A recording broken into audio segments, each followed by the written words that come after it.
अस्सलाम वालेकुम वरहमतुल्लाहि वबरकातुहू। Welcome back to our YouTube channel. आज एक बहुत प्यारी बात जो मैं आपके साथ शेयर करना चाह रहा हूँ कि how to identify your friend circle. Most of the time there are two friend circle, one of them is friend circle and the other is friend circus.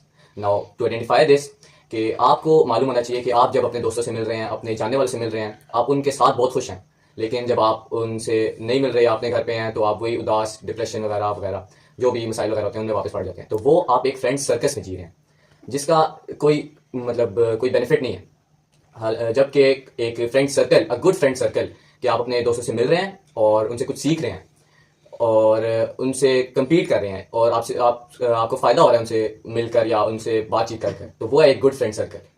Thank you. और चैनल को subscribe, like, share करें और suggest करें कोई गलती हमारी या कोई और अच्छा सजेशन जो हमारे चैनल को बहुत बेहतर बना सके।